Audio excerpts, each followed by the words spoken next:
Hello, and welcome to another episode of our Outlier Founders series, where we dig into the ideas, frameworks, and strategies used to build the world's best startups.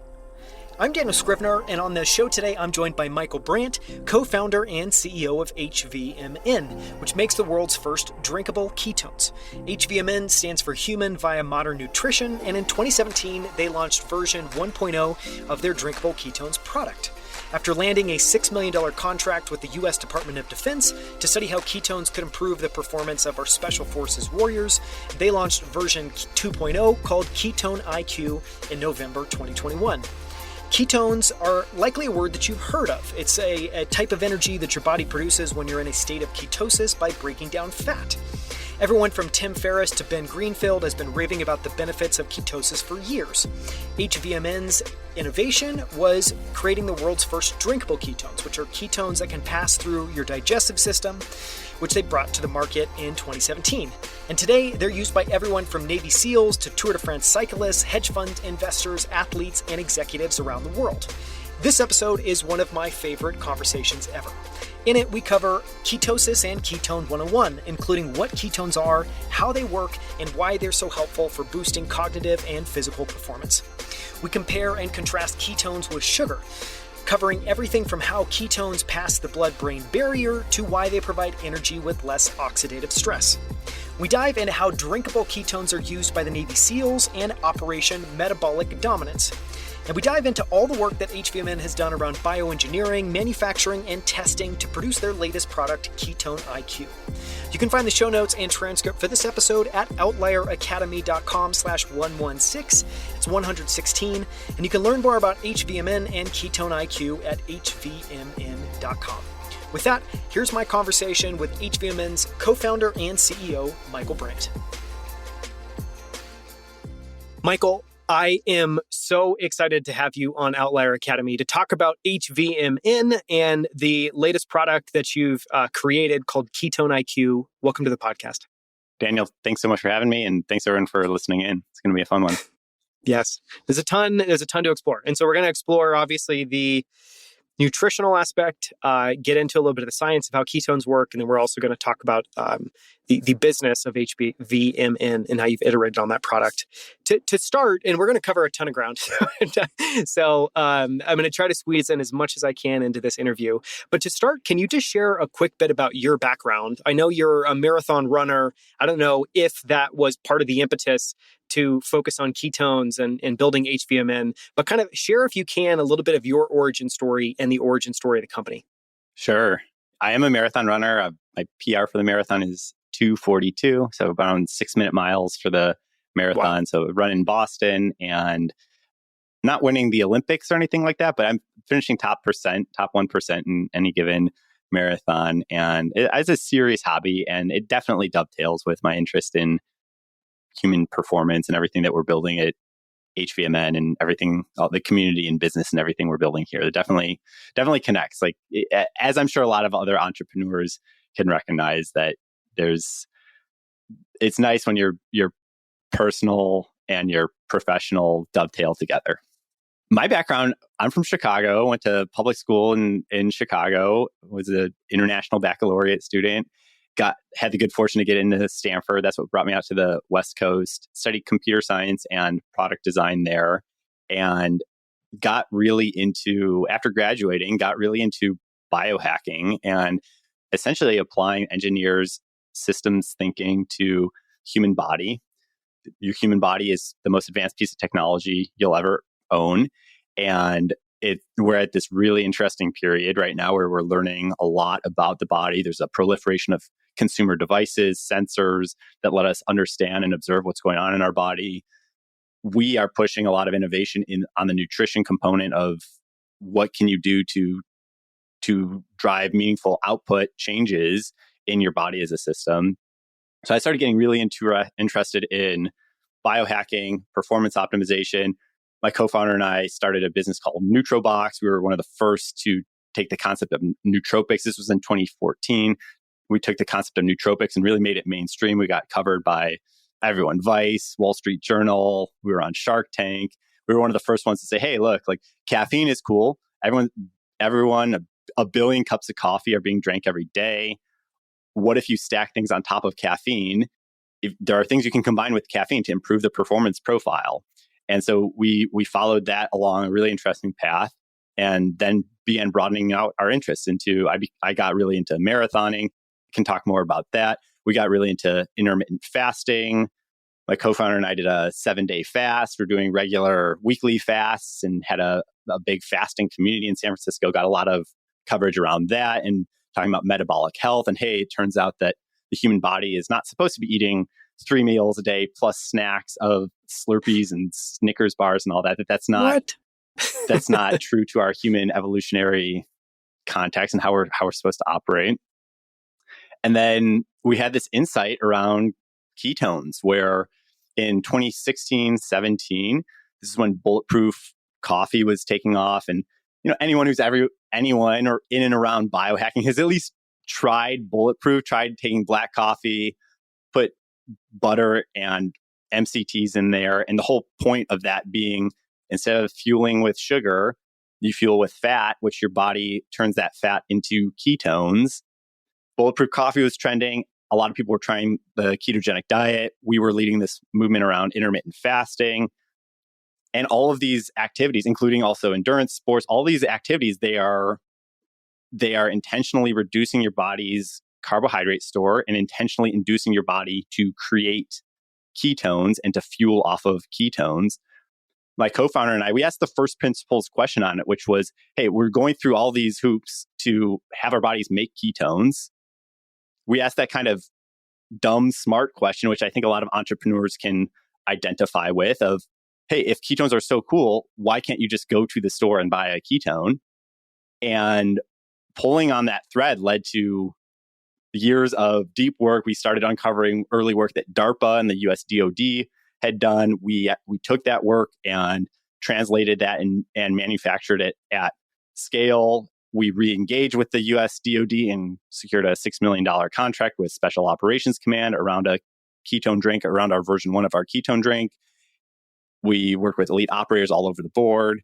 And then we've just been cracking at it for years. And earlier this year, we launched a major update, version 2 of our ketone drink called Ketone IQ, where we brought down the price considerably. The Navy SEAL version was a little bit more expensive and kind of crazy tasting. And we brought it down to a spot where it's $4 a serving. So I want to get it down to 40 cents a serving. So there's still orders of magnitude to work at. But we are at a spot where it's about the cost of a latte or a CBD drink or other functional beverages, a kombucha, other beverages that people are used to. So we're in the ballpark where high performers can have access to this really cool fuel that has previously only been available to high performers, or you can only have it in your system if you do keto diet and fasting and induce your body to make this magical ketone molecule. So we're now at a spot where it's accessible and we're in stores and gyms and cafes. And it's been a fun journey translating from DARPA lab to consumer movement. It's not an overnight thing, but it's been a really fun journey. And I think it's flexed a lot of different muscles for myself as a founder, my co-founder, and our team across the board. It's been a fun journey. Yeah. And as we're going to explore, there's a lot more left to go, and there's a lot that's already happened. Like I remember first, I think it was maybe 2 years ago when I first discovered HVMN. And I remember that first version 1. We'll talk about it a little bit later in the episode, but I love, we were talking about, before we started recording, you described that as a science fair version of what you're building. And we'll get into what that is, and there's a ton to explore. The one question I wanted to ask just before we go on, I was asking this before we hit record, but obviously the name of the company is HVMN, which, you kind of look at and immediately think, you fill in the missing letters. You're like, it means human, but it also has a second meaning. Can you talk about what each of those letters stands for? Yeah, HVMN stands for Health via Modern Nutrition. And a lot of people are maybe familiar with the quote, "Let thy food be thy medicine," where before you go and take a battery of pharmaceuticals, you're already eating something every day.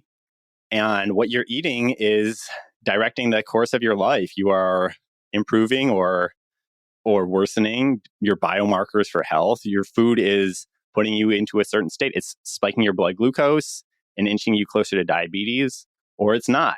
it's making you feel better or it's making you feel worse. It's the step by step, brick by brick. Oftentimes when we think of medicine, it's this like major thing. You're introducing a antibiotic, or you're introducing a statin, or you're introducing some major abrupt change into your life. But in reality, day by day, brick by brick, step by step, what you're eating that's the stuff of life. Like that's what's leading you towards a larger or smaller number of total healthy years on the planet. And so being mindful about that is what was the driving factor behind the company and health via modern nutrition. How can we how can we have better health? How can we perform better through the food that we eat every day? Yeah. Yeah, I love that background.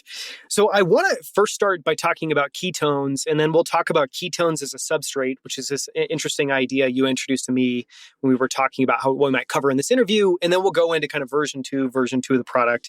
But I want to start with ketones because at least, from my perspective, I feel like ketosis is something I've heard a lot about. Obviously, ketones are a key part of ketosis, but I don't know how familiar people are with either ketosis or ketones. So I want to start out with some basics.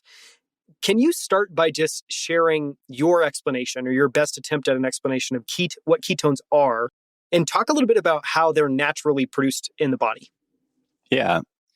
Ketones are the oldest form of fuel. Our body has always made ketones for 300,000 years, as long as there's been humans or even pre-human Homo erectus, like pre-humans were even making ketones. What a ketone is it's a metabolic substrate. Your body makes it when you have low levels of circulating glucose, carbohydrates in general, and it is a super efficient metabolic substrate. We evolved the ability to make ketones because glucose crosses the blood-brain barrier, fat does not. So if you haven't eaten something with glucose in the last couple of days, or if you've been moving around a lot and burning off that glucose store, your body's running low on glucose. You can only store a couple of days worth of glucose. Your body can store a month worth of body fat, even if you're a lean individual. Just to give some numbers around it, you can store around 2,000 calories of glucose, and you can store around 200,000 calories of fat. So we're talking 2 orders of magnitude. One analogy is it's like RAM versus your hard drive. You can store a little bit amount of glucose, and you can store a lot of fat. The issue with fat is that fat cannot cross the blood-brain barrier. Humans have a very large brain. So what happens when we are on the savannah hundreds of thousands of years ago, and we're running low on blood glucose? We haven't eaten something with carbohydrates, or we've been moving around a lot. And we have these large brains. Humans famously have largest brain for our body size of any animal. That's part of what makes us special. And what do we use to fuel this brain? Our body creates ketones, and ketones are this super efficient substrate. So they have, substrate has a specific meaning where they contain calories. They're a metabolic substrate. They enter your mitochondria and they produce ATP, the cellular currency of our cells. The energy currency of our cells. And ketones exist to power our brain. They power our muscles as well. And our body naturally produces them when we're low on glucose. And so, fast forward to modern times, in the early 20th century, researchers started looking at this idea of a ketogenic diet, where how do you make your body make a ketone? Well, if you deliberately reduce your intake of carbs, your body will start making ketones. The first application of a ketogenic diet or ketosis is in the early 20th century. There was this study done around children who were having seizures. And the hypothesis was that these children have some malfunction in their brain's ability to metabolize glucose. So let's put them on a ketogenic diet and see if by powering with ketones instead of glucose, are we able to reduce the incidence of seizures? And it turns out the answer is yes, that they were able to significantly reduce the amount of seizures that these kids were having by applying a ketogenic diet. So ketones have these really interesting properties. They're super efficient. They are an alternative to glucose, whether you're inclined towards seizures or not. Like, ketones can power the brain. They can add functional capabilities. And we've been seeing a lot of science pan out over the last 100 years, where, fast forwarding to the 21st century, we've been looking at ways to actively create a ketone. We discovered a lot around what can happen when you induce your body to make its own ketones, and that just led to the question of, okay, what if you go and drink a ketone? And that's where our part of the story picked up is, what happens if you have a direct ketone drink? Yeah. Thank you for that overview. I mean, I think it's just enormously helpful. I want to kind of go one level deeper and talk about and just compare and contrast a little bit of ketones versus glucose. Because as I was thinking about this, you shared this example, which is obviously really resonant, of ketones being the oldest form of fuel. And you can think back, obviously, 50, 100, thousands of years. And our diet was very, very, very different. And today, obviously, we have an obesity epidemic generally. We have a diabetes epidemic generally. And so just even in the food that we're eating, I'm always surprised. I look at nutrition labels all the time. I'm always surprised. It feels like literally every product has sugar added to it or glucose added to it in some shape or form. And so one of the questions I want to ask is, it seems like over time, our diet has become much, much more glucose rich, or glucose is in almost everything. So help people understand the difference, both in the quality of energy and some of the other pros and cons of a ketone versus a glucose. Like I know, for instance, ketones provide energy with less oxidative stress. I'm sure there are other things. How do you think about the pros and cons there? Yeah, sugar is really interesting because in the ancestral context, there wasn't an abundance of straight sugar. It was really hard there's not table sugar. Table sugar actually came up in the last few hundred years, where it actually drove a lot of the slave trade as well, where there was this discovery around sugar plantations and, hey, we can extract sugar from sugarcane and we can make this really refined, pure table sugar. But for hundreds of thousands of years before that, you didn't have straight sugar. There's not that many sources in nature there's no sources in nature of just straight sugar. The closest would be honey, but honey is really hard to come by. It exists in certain regions only, and you got to climb up a tall tree and battle off a bunch of bees, and it's really hard to access. We've bred a lot of our fruits to be like very high in sugar. If you look at ancient bananas, ancient apples, they look very different. We've intentionally bred them to be much more palatable, but palatable means a lot of times higher in sugar. So we've done a lot to make things like sugar's very tasty. It's very addicting. It's very palatable, and we've done a lot to make our food supply taste yummier. But it's not necessarily a good thing. It's backfired in a lot of ways, where we now there's a study that showed 88% of American adults are metabolically unhealthy. We have skyrocketing rates of obesity. A lot of people are pre-diabetic, diabetic. I think diabetes is not this black and white switch where one day you just have diabetes. It's like similar to noise-induced hearing loss, where if every day you're listening to loud music, slowly over time, you're going to decay your ability to hear things. Same thing with your metabolism. If you're constantly barraging it with high levels of sugar, your body can only respond to it so much. Like what happens when you eat sugar is your blood glucose rises, and then you release insulin to address that blood sugar.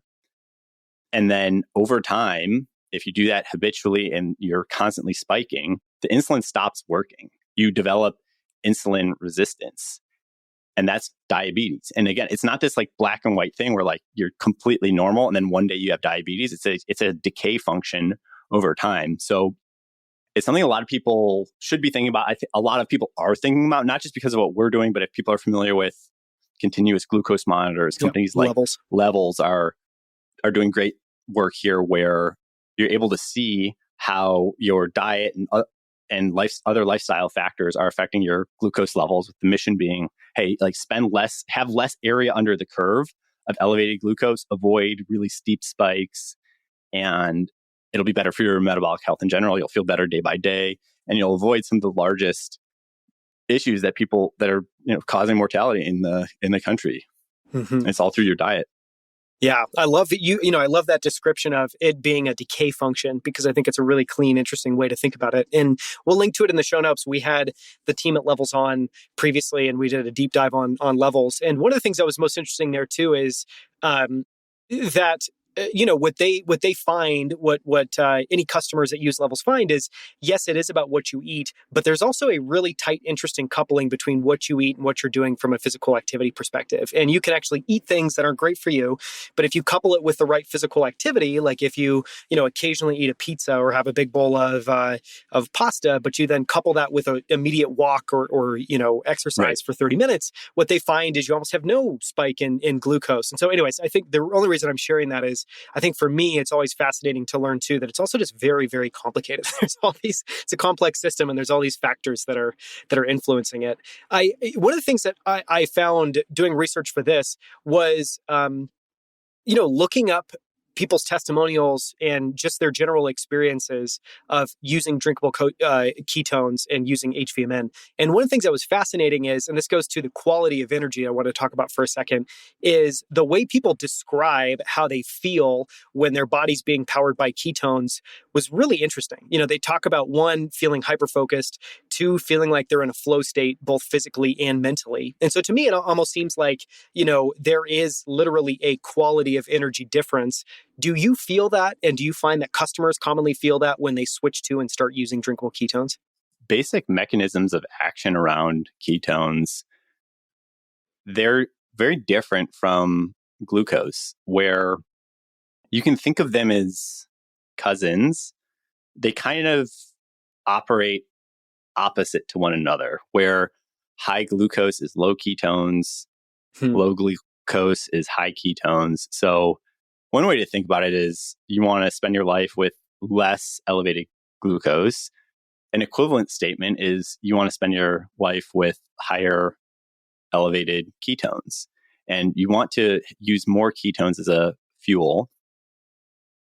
And the mechanism of action on it is that when ketones turn into cellular energy, so ATP, if people remember their high school biology, the mitochondria is the power plant of the cell. You have substrates that come into the mitochondria, and that gets there's something called the Krebs cycle, where the substrates interchange with other different factors and they create ATP, and ATP is the energy currency of your cell. When ketones turn into ATP, they do it more efficiently than glucose. So they use about 30% less oxygen to do so. And in that conversion process, they create less oxidative stress. You can think about your metabolism in general as this engine, where if you're putting fuel into an engine and that engine is running for years and years, there's going to be some gunk build up. Like an engine cannot run just indefinitely for 1,000 years. The engine is going to have some build up, but you can use cleaner fuels that cause less damage to the functioning of that engine over time. So straight table sugar, like straight pure sugar, is going to cause a lot of oxidative stress. You can measure free radicals, reactive oxygen species. Like you can measure that, hey, there is a increase in this bad byproduct of it's like running off of coal as opposed to natural gas. Like you can see certain types of fuel have a dirtier outcome than other types of fuel. So ketones are really efficient on those aspects, where they use less oxygen to begin with, and then they create less oxidative stress as you are metabolizing them. And it has all sorts of downstream effects where subjectively you feel the lights are more switched on. When you have ketones circulating and they're crossing the blood-brain barrier and your neurons are using those, for a lot of people, it feels a certain type of way. Or when people stack it with other compounds like caffeine or functional mushrooms or other plant-based things that people are into, that those are all creating a increase in brain activity. And that increase in brain activity is creating an increase in brain energy demand. Where's that energy coming from? Well, again, it's like, are you using coal or are you using solar power? Like what is providing that brain energy? So subjectively, a lot of people feel switched on when they're drinking ketones, when they have elevated ketone levels, when they're drinking ketones as well. A lot of people, the insight was, again, rolling back to what the insight was, a lot of people feel really sharp when they're eating low carb. They feel really sharp when they're doing a intermittent fast. They feel really sharp when they're on a run and they feel runner's high. In all these contexts, they're inducing their body to elevate ketone levels. So a drinkable ketone isn't meant to like replace those. It's meant more as another tool in the toolkit of, hey, if you like the way it feels when you have elevated ketones, this is another way to get there that you can use and compound with the other lifestyle and diet things that you're doing. Sure. Yeah, it's fascinating. I want to talk for a second about ketones as a substrate because, one of the analogies you used when we were first talking about ketones is that ketones are similar to hydration. You talked about that water is another substrate, helps everything. One, during the day, if you're hydrated, you think more clearly. You have higher levels of energy. At night, with water, you actually sleep better. And so it's this fascinating thing that it's not like it's only beneficial at one time during the day or in one state. It benefits kind of everything. And it sounds like ketones is very similar to that. Talk a little bit about other substrates. I know maybe caffeine is one, maybe CBD is one, and what a substrate is, and then how that relates to ketones as a substrate. To draw the line there, caffeine is not a substrate. Caffeine is a drug that's really specific, where caffeine is an adenosine blocker. Adenosine is your sleep hormone. So if you have caffeine, you're blocking your sleep hormones. You're going to feel less sleepy. You're going to feel more alert. It does this really specific thing. Drugs in general tend to be very targeted. Like they activate a really specific pathway and they hit it with a sledgehammer. And that's either good or it's bad, or, usually you're doing it for an intended effect, and it does that intended effect really well. Substrates, on the other hand, they go anywhere where there is the demand. So they are not inherently targeting a single pathway with a sledgehammer. They're just widely available. So hydration is an interesting analogy if we're thinking about what a substrate is, where if it's 11 a.m. and you're dehydrated and you drink some water, you're going to have a better energy level. You're going to be better at focusing on what's in front of you, whether that's work or exercise or whatever. If it's 11 p.m. and you're thirsty, you're not going to be able to fall asleep. You're going to be tossing and turning. If you have some water is necessary for pretty much every bodily function, and you're going to have an easier time going to sleep if you're well hydrated. So, okay, how does this magical water seem to help you with energy during the day, and then it helps you sleep at night? It's because water is not a drug. And water is also not a substrate. Like, there's no calories in water. You wouldn't consider it to be a metabolic substrate. So this is an analogy, but that hydration is so fundamental to everything that you're doing. Sure. The way to think about it is your circadian rhythm. So throughout the day, you have an energy rise. So if 11 a.m., your energy is rising or peaking, your body is going to be pulling what it needs in order to do that function as dictated by your circadian rhythm. At 11 p.m., you're going to be dipping or at the bottom of your energy levels. You're going to be activating your rest and recovery parasympathetic nervous system, and your energy is going to be pulling what it needs in order to do that. So that's where this caffeine is going to be really helpful at 11 a.m. It's going to be very antagonistic at 11 p.m. But something like water or something like ketones, where it is broadly helping your body do what it is trying to do at that given moment, it's more broad and dynamic than a drug. So when we say substrate, it's that it goes to wherever your body needs, like whatever function your body is trying to accomplish at the time. Your body's requiring some fuel. There's some energy expenditure. Sleep requires energy. Exercise requires energy. All the things that we're doing require energy. And so having a more efficient fuel to provide those energy needs, that's what we're talking about here when we talk about ketones. Yep. Yeah. So just to maybe, flesh that out or put a point on that, it seems like ketones, so the analogy is similar to water, but only in the sense that your body always needs energy. And if it needs energy, then ketones versus something like glucose, as we talked about earlier, is a much, much, much cleaner form of energy. And it doesn't, at least from my understanding and from what we've talked about, it seems like it has, whereas with glucose, there are a lot of cons like oxidative stress and spiking your glucose and causing insulin. None of that really happens with ketones. And so it's a substrate in the sense that it's energy that goes anywhere when your body needs it. It can cross the blood-brain barrier, and it's also very clean. Am I kind of getting that right? Anything to add or change about that? Yeah, that's right. And that's why there's so much interest around it. So what really clicked for us was in 2016, 17, when we were looking at fasting, ketogenic diet. Hey, can you drink a ketone? When we started looking through the literature, we saw that in the early 2000s, DARPA, the Defense Advanced Research Project Agency, a lot of people know that because DARPA created the internet, and they generally investigate frontier technologies that like decades later see the light of day. So DARPA in the early 2000s had this program called Operation Metabolic Dominance. Pretty badass. And that's amazing. And in that they were looking at ketones because of a lot of what we've been discussing here, where they had these hypotheses that, hey, ketones are a substrate. They can help with all sorts of things. What happens if we give them to soldiers in these different contexts? What about in hypoxia, low oxygen? What about when they're sleep deprived? What about here, there? We know that they're really interesting. They're dynamic as a substrate. What happens if we supply them in these different contexts? So DARPA did the foundational work in early 2000s with the National Institute of Health. And they created, it was extremely expensive. It was $20,000 a drink and tasted absolutely insane, just like battery acid, crazy. But they did some of the basic science around it, where they showed some of these key findings around like the efficiency of ketones. They proved out that, hey, you can make a ketone, you can pass it through your GI system, it's safe. So they did some of the core basic stuff.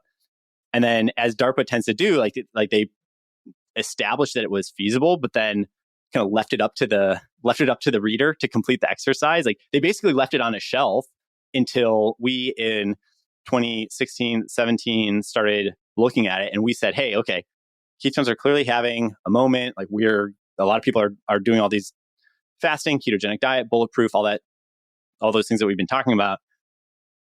Why don't we figure out how to actually scale this out? So we were the first to make it at scale, bring it out to the market. You tried it out, the HVMN ketone version 1. It was still pretty expensive. It was $30 a dose. It still tastes pretty crazy, but it was like you could drink it. And for us, that then unlocked a $6 million contract with U.S. Special Operations Command, where once we were able to make it at scale, we were able to re-engage with the DoD and say, hey, okay, like let's try this in a broader context where we're getting hundreds of people in these different contexts that we're really interested in studying. So we got that going, and we started making it broadly available to, I mean, at that price point, we say it was broadly available. Like you could buy it on our website, but realistically, $30 a drink. The people who were having it were all extremely high performance. Tour de France athletes was a big market for us. Like super baller execs were drinking it here and there. It was still very like upper echelon product. This is all pulled along. Like our first big customer on it was the DoD. And then as that progressed, that's where we had the light bulb moment of, okay, like the way that Peter Thiel frames things up, like what's the big secret that that no one else knows? Like, it's like, okay, either we are insane and we are out on this limb and we're just like drinking our own Kool-Aid, drinking our own ketones. Literally. Or this is big. Like the way that collagen has proliferated, or the way that CBD has proliferated, or the way caffeine has proliferated. Like ketones, either we're insane or ketones are the next caffeine or CBD. I don't know. Schrodinger's box. Like the only way to know is to observe. And my co-founder and I on our team, we had enough conviction around it based on what we were seeing from our work with SOCOM, based on what we were seeing with elite performers, that, hey, like there's something here. If we continue marching down the cost curve on this and make this broadly available, make it more palatable, make it more accessible, do the hard work of just educating and helping people understand this and how this relates, making metabolic health, which is kind of like scary or complex or not like your typical cocktail conversation around metabolic health. If we can broach that and get people thinking about it, people were not always thinking about personal computers. Yep. Now everyone has a computer in their pocket. So if we can cross that chasm, if we can take the big secret that we know that no one else knows and make it mainstream, that seemed really interesting. Seemed very hard and challenging. And as an entrepreneur, it's been interesting seeing other companies like succeed and fail and move. And as we've been focused on what we've been doing, it's been fun. It's been a challenge.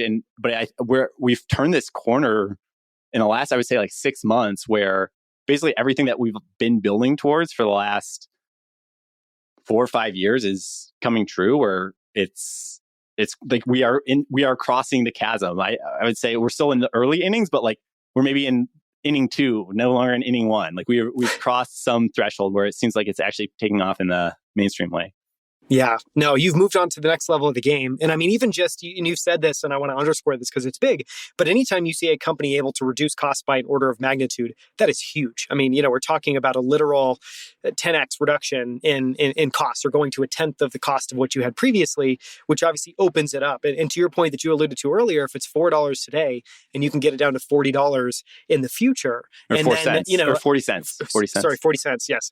And then, thinking about, we've talked about adaptogens as a comparison, collagen, CBD. You see these things now, like CBD, I think is an interesting example where that now is you can buy snacks with it, you can buy desserts with it, you can buy sparkling water with it. And so it truly is kind of this one, it's seen somewhat mass adoption, but 2, now it's made its way into all these different kind of intake mechanisms, which is really fascinating. I want to talk for a second about the performance benefits of ketones. And I want to kind of double click a little bit on the special operations piece that you talked about there. Because it's, as you described to me, just to kind of walk that back a little bit. So the Department of Defense basically paid you won a $6 million contract to be able to sell this V1 version of the product to the Department of Defense. And that was clearly, it sounds like that was testing and maybe some in-field use, but talk a little bit about exactly what conditions they were operating under, whether that was a test or in real life, because it's somewhat staggering. And I think it makes it really clear why they were willing to have a $6 million contract specifically for using ketones as energy. Yeah. We went through the process via SBIR, STTR. Those acronyms might mean something to folks who have been looking at government contracting in some ways. The government is the enterprise of all enterprises as far as developing your business in there. There's a lot of work to do to get it done. But in doing that, the U.S. government's a very big customer, and they have a lot of intent behind what they do. And when they're into something in a big way. The specific work that we've been looking at, so you're right, that they bought, it was not the case that they just bought $6 million of ketones and we shipped it over on a pallet. It was $6 million contract to advance the research and understanding around it. So some component of that $6 million was for ketones per se, but there was also a significant amount of that was around, hey, like, can you take those ketones and do XYZ research? So there's 7 different subtasks that we have around ketones where they're being used for different in-field applications, some in the lab, some out in the field. One of the most interesting findings, the Special Operations Command was really interested in pushing people to their limits and then seeing how ketones can negate some of the detriment. So like a double negative where, like, okay, if you're at hypoxia, if you're at 20,000 feet of altitude, you have a reduction in blood oxygen. So at sea level, you're at 100% oxygen saturation. At 20,000 feet of altitude, you're at like 65% blood oxygen. When you have elevated ketone levels via a drink, you are able to increase your blood saturation by 10%. So you're able to bring it up into the mid 70s at that altitude level. And then on the actual performance component, what we're doing at altitude is we're simulating a 20,000 feet of altitude level of oxygen, and then participants, they're all military members they're rucking, so they're wearing like heavy weight, and they're marching at incline for a period of time, 30, 45 minutes, and then they're doing target practice, so a battery of cognitive tests. And as expected, right, if you're at altitude and you're doing something really physically challenging, you're going to expect to see some decrement. At T equals 0, like before you do the rucking at altitude, you're going to be at 100% performance. After the physically demanding work, you're going to have some decrement. You're going to be a little bit more tired, a little bit less sharp. And ketones, again, in that context where they're also increasing blood oxygenation, they're also increasing cognitive sharpness. So you see significantly less of a decay in cognitive performance. People are shooting more accurately. People are able to have better short-term memory, short-term reaction time. So it's really cool. It's like when pushed to your limits, are you able, how can you recover cognitive performance? And that's where we're seeing ketones step in. And there's a couple different, follow-on hypotheses for it. Is it due to the fact that ketones require less oxygen to turn into ATP? Is it due to some signaling effect of ketones that just by having ketones present, ketones do provide a form of calories, but they also provide a signal to the rest of your body that can turn on different systems. So there's like follow-on hypotheses from that. So we are in phase 2 of our work with SOCOM, and we're going for phase 3, which is the final phase. And it's basically further exploration of a hypothesis, bigger budget, larger deployment, and seeing how things pan out there. So to ask the kind of obvious or dumb question, I'm guessing what this is leading to is at some point in time, there could be a world where special forces soldiers are literally given ketones as just part of supplements before they go and do very challenging tasks. Am I kind of understanding that right? yes. I think it would be interesting to talk about. So with your background as a marathon runner, it's effectively what I guess it would fall into the realm of a long distance sport. I know people that also do, runs that aren't marathons, but they'll literally run for 2, 5, 10 hours and do these courses overnight. You talked about Tour de France, which is another incredible endurance sport. I want to talk about, we talked about the benefits of obviously at altitude, of being able to, the benefits of taking ketones at altitude and raising your blood oxygen level. We talked about the benefits of doing very strenuous physical tasks that would typically give you mental degradation. And yet ketones don't degrade, or at least are able to boost both your physical and your mental performance. What are you seeing? Does the same thing show up in endurance sports? And do you find commonalities across running and biking? And if not, what are you seeing there? And what do you think that ketones are really delivering for endurance athletes?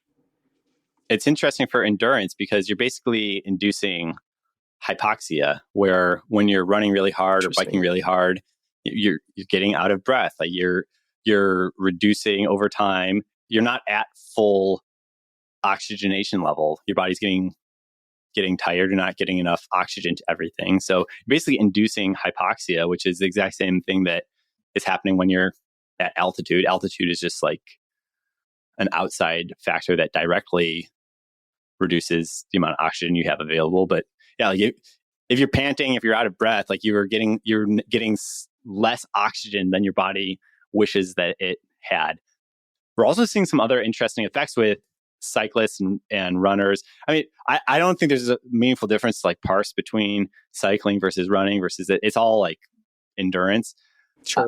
We're seeing something really interesting with not just in the performance context, but also in the recovery context, where there's such a thing as overtraining, where if anyone's ever gotten to like a certain level of sports where you're training for an Ironman, or you're a serious college athlete, or you're just really into CrossFit or whatever, and you're doing it all the time every day. There's such a thing as overtraining where it backfires, where you basically like train so hard that your body like flips on this like stress mode, where you actually get reduced appetite, and it's counterproductive because you're training so hard that your body's not getting enough time to recover. So you're not able to go and do it again the next day. That becomes a really important factor when you look at something like the Tour de France or military missions, where it's not just that you're running a marathon, it's that you're running a marathon like every day for 21 days. In the Tour de France, you're biking, it's 3 weeks long. It's actually coming up in a month here in July. We're doing a ton of work with our teams. We're doing partnerships with great cyclists and doing some interesting stuff. I'm actually flying out to Colorado in a month and linking up with Lance and some of the former USPS, United States Parcel Service, like the GOAT like team from back in the day. There's this really interesting study done around cycling. This is part of why cyclists are so particularly interested in this, is that there was a study done a few years ago by this Belgian researcher where they showed that, okay, we know that when you overtrain, it is counterproductive. They had 2 groups of participants. One had ketones, the other did not. They had the participants biking twice a day for 3 weeks. So it was meant to simulate Tour de France conditions. And one of the groups had ketones, the other did not. aside from that, they were able to eat ad libitum, so as much as they wanted of anything else. And what they saw over that course of 3 weeks is that by week 3, the ketone group had a 15% higher training load and also had a 5% increase in final time trial performance. So, and then when they looked further into it, they were seeing that the ketone group was having less symptoms of that overreaching, overtraining, that basically ketones were helping people to recover faster. So not just drinking it and acutely, immediately helping performance, but when they were having it 3 times a day, mixed around with their training, and then training every single day, they had less of, there's a few hormones that are indicative of overtraining that you can measure, GPT-15, and it shows that you're overtraining. In the ketone group, they had less of that. And then on the actual performance, the cyclists that were having the ketones were just performing better. So it's really interesting. This is where it starts having some interesting dimensions to it, where it's, okay, it's not just ketones as a source of energy, it's also ketones as signaling. It's basically signaling to your body to activate a parasympathetic rest and recovery mode, and it's helping people to recover better. There's a few other interesting studies that have been done around this where ketones, if you have ketones with your post-workout protein, that you increase muscle protein resynthesis. So if you work out really hard, you get a lot of micro tears in your muscles, you go and drink protein. The idea is like rebuild the muscle bigger and stronger. If you have ketones with that protein, you accelerate the rate of muscle protein resynthesis. So basically, today's recovery is tomorrow's performance. That you're able to do better today. You're able to recover better today and then go out and do it again tomorrow. So that is a angle to ketones that people are getting really interested in, even more so than just the acute performance, but the more like chronic, hey, if I'm spending more time with elevated ketone levels, seems like my body is like recovering, bouncing back faster. So a lot of interesting stuff there, a lot of interesting stuff with cycling in particular. I think cycling is just, it happens to be the tip of the spear, because I think cyclists are kind of nutso. I say this as a cyclist, they're very dialed in on their nutrition and their wattage per kilogram, and so they tend to be much more dialed in on like performance specifically than a basketball player cares about this, but like they also care about 16 other things: court IQ, ball handling, teamwork. They care about a lot of other things. But cyclists tend to be really, really dialed in on just abject performance, and so it's been an interesting test group for us. Yeah. I mean, even the results that you shared, they're like a 15% higher workload, or capacity is staggering. That's not small at all. That's a very sizable difference. Not to mention, the kind of 5% and then the improvement in recovery. So none of that is small. It seems very significant in terms of the difference. Yeah, those are real numbers. People are familiar with that level of performance. It's gains of that magnitude are hard to come by when you're at performing at that level. It's very tight margins at that level. I feel like most people are chasing single-digit percentage gains. So if you can get double-digit in that, or it's much, much larger. I'd love to now talk about the development of the kind of V1 of the the drinkable ketone product you had, and then the latest version of Ketone IQ. And where I wanted to start with this first version, I'll try to find for anyone that wasn't familiar with HVMN when you guys produced that, it was a super cute, tiny little bottle and had a nice little form factor to it. So try to find a photo and include that in the show notes just for fun.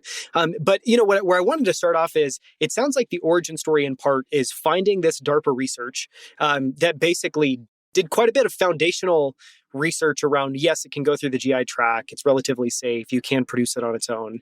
So it sounds like, or maybe I'm guessing, you take this and then you decide, okay, now we're going to go and try to figure out how to manufacture this.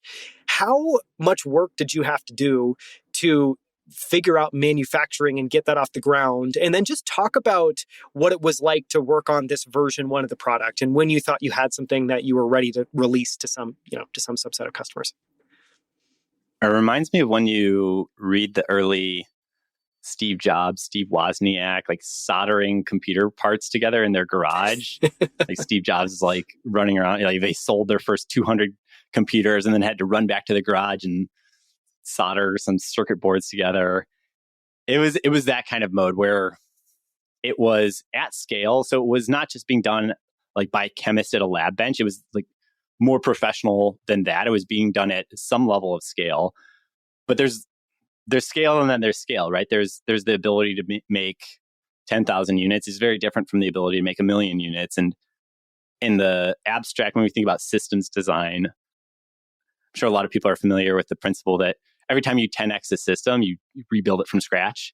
And that's true in computing, that's true in production, that's true in a lot of areas.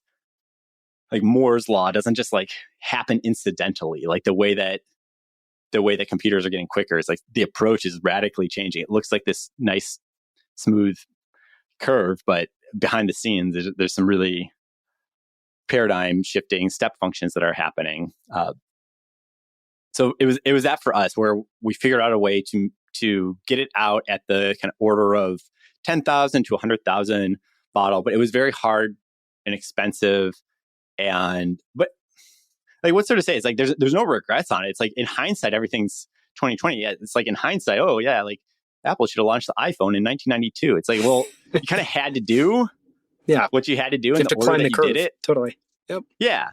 So there's no regrets on it. We just had a expensive process. Even just the core blueprint of what we were building was overly complicated. So it was a little bit of addition by subtraction, right? Like shaving off parts of it to make it simpler and more direct to what we were trying to do.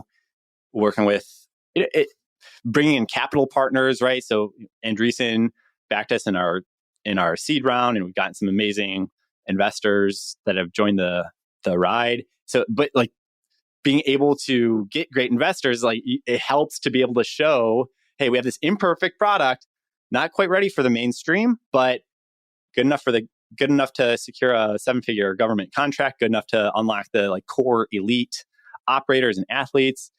And then we have this vision that we can bring it down and make it, everyday collagen level. But it's all connected. So it's like, okay, you get your version 1, it's the best thing in the world until you have your version 2 out there. And we're working hard on what version 3 looks like. So there's always a evolution to it. And, you got to you cannot let perfect get in the way of good enough. You got to get something out there as a proof of concept and then roll into the next thing and the next thing. Yeah. Well, especially with what you guys are doing, where you're literally pioneering something that's brand new that doesn't exist in any other, at least not that I'm aware of, in any other form factor that's similar to what you guys have done, that's meant for the purposes that you guys have built this for. So, I'd be curious to talk a little bit about, I'm guessing this move to Ketone IQ was maybe that 10x order of magnitude redesign or rethink. Am I getting that right? And Yes. Can you talk a little bit about what you innovated on and changed as you moved from this V1 to V2? Because I know part of it was taste. I'm sure there's other things. Yeah. There's a lot of innovation going on in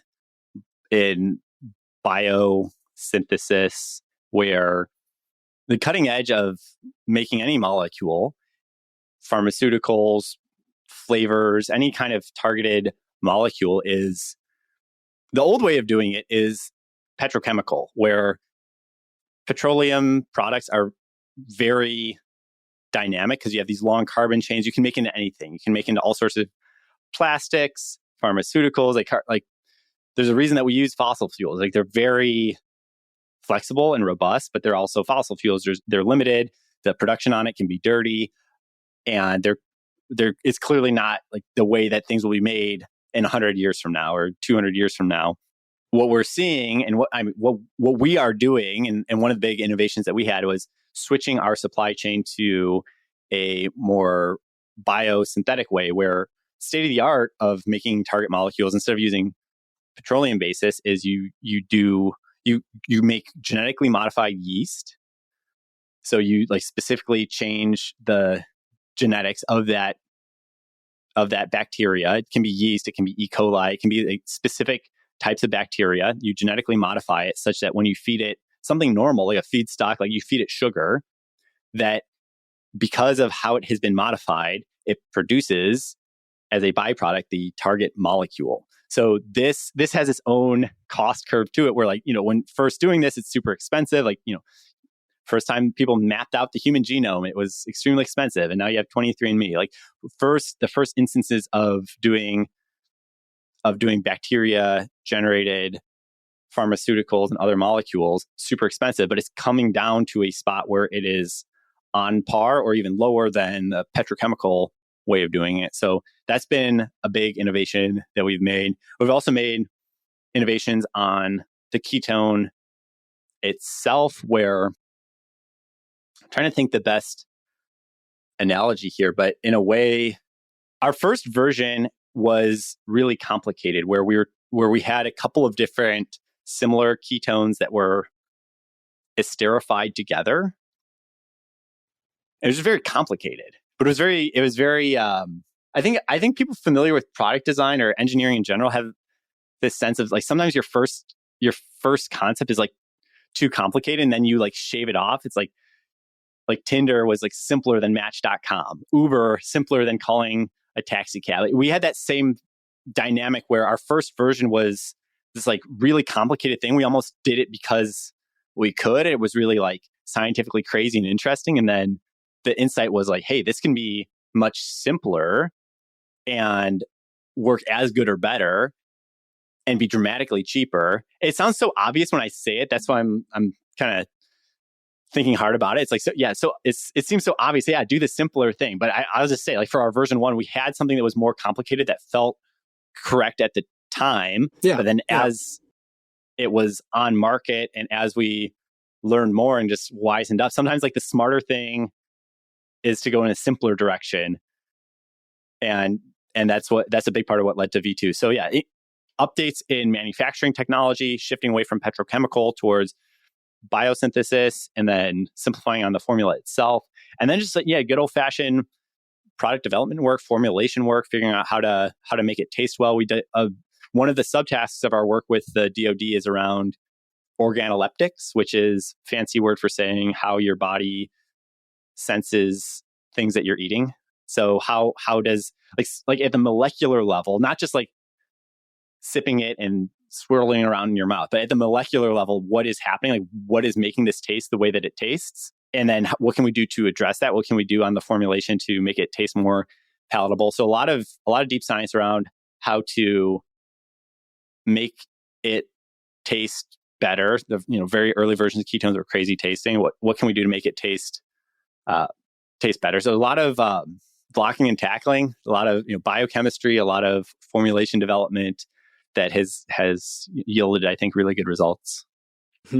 I mean, listening to you describe that process in V1 being hyper complicated, but you're not thinking it was hyper complicated at the time. And then we're finding it over time.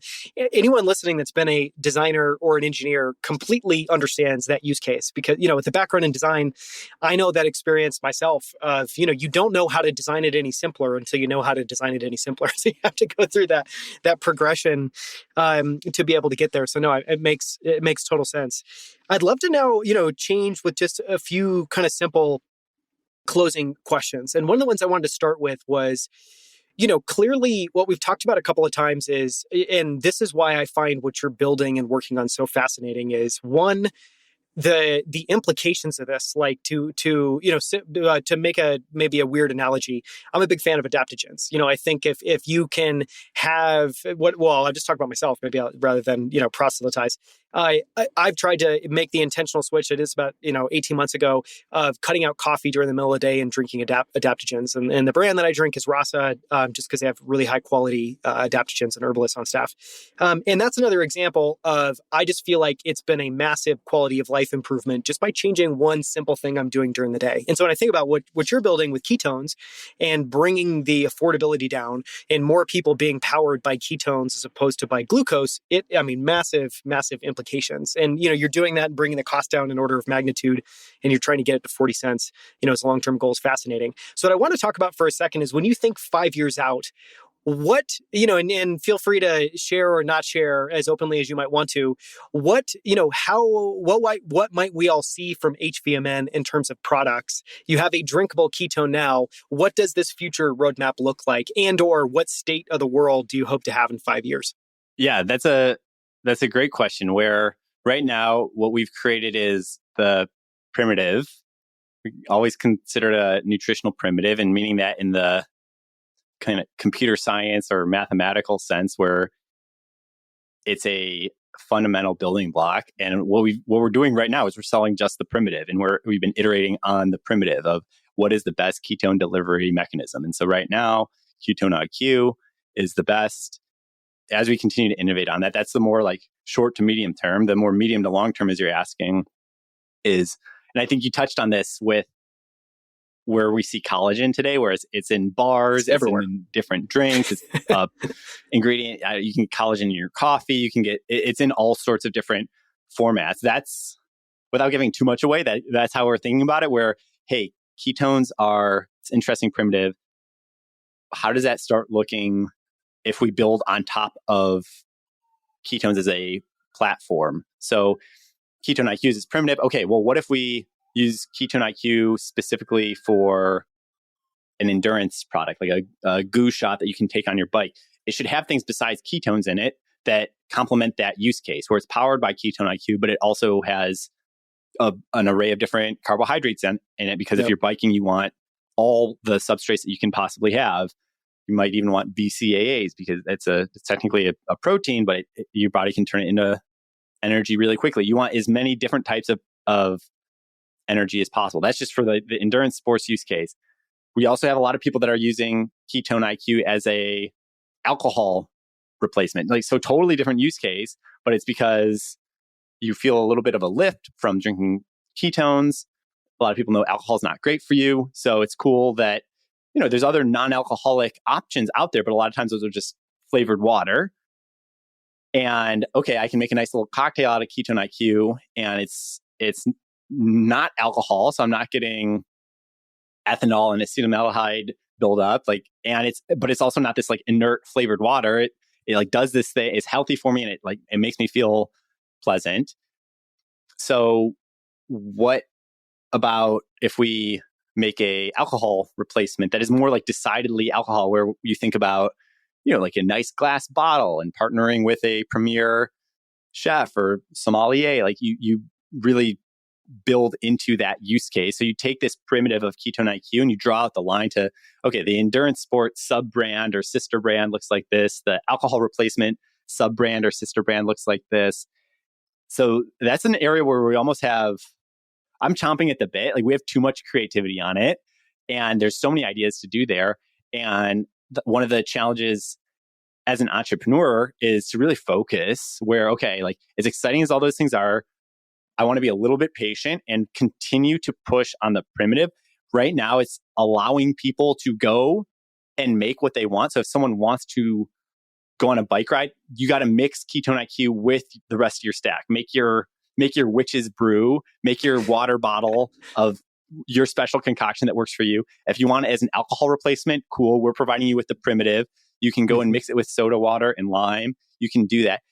And pushing and just keeping really focused and getting the primitive out there and holding back just a tick before launching all of the secondary, tertiary extensions off of it. This is going into business mode. This is not like a biochemistry answer. It's just from a business perspective, need to focus. Like, a lot of people need to just know what collagen, basic nutritional collagen is.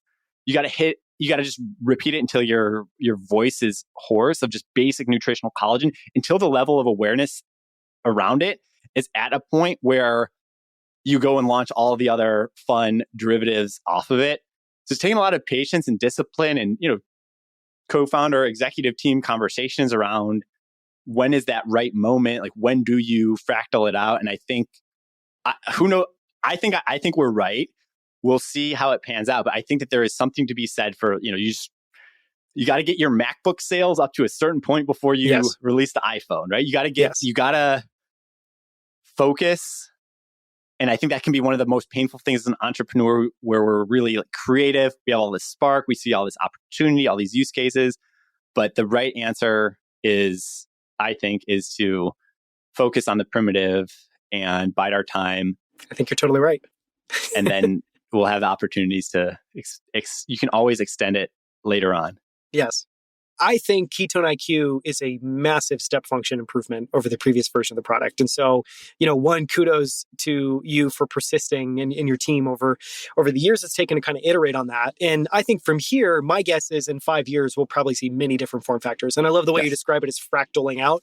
It's a, kind of amazing visual to think about what that is. One of the use cases you shared earlier that I would be really excited to see is a post-workout protein shake that takes, Ketone IQ along with it. For now, especially after hearing you say that, I'm going to start taking Ketone IQ after workouts because it seems incredibly helpful. I want to ask just a couple of quick closing questions. One of the questions I wanted to ask, and this may be hard to put an answer on, when I talk with founders and I think about what you've done, what you and your team have done over the last few years to push forward Ketone IQ, it's very difficult. You're working in a space without a ton of competition. You're pioneering on something that my guess would be there's not that many other. You can't really triangulate. There's not that many other people that are pioneering on ketones.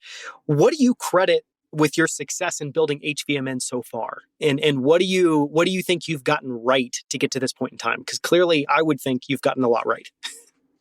Well, thanks. There's always different ways to see it. It's always like, hey, we are at the top of the mountain. We've finished the hero's journey of everything that's brought us here today, but we're also at the very first steps of the next cycle of the hero's journey. Like we're at the top of the next inning.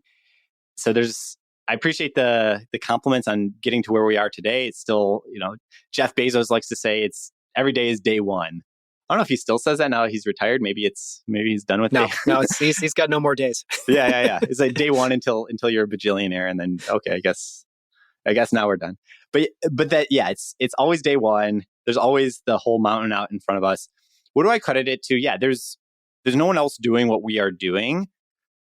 As an entrepreneur, it's up to you to find the things that rhyme with what you're doing, though. Like there's in any entrepreneur's journey, like no one was doing exactly what Stripe was doing, but you have to be creative about it. So I think what we're doing rhymes with what a lot of functional mushroom companies have done. It rhymes with what happened with collagen. It rhymes with what happened with CBD. A lot of those examples that I've mentioned, it rhymes with what Gatorade did in the 1970s when they worked with the Florida Gators and they said, hey, water is great, but you're actually sweating a lot and you need electrolytes. Let's make Gatorade that has electrolytes in it. And electrolytes at the time it was this, how many syllables? 4-syllable word or 3-syllable word. It's an SAT word. Not everyone knew what an electrolyte was. And they had to beat people over the head with the education around that for decades.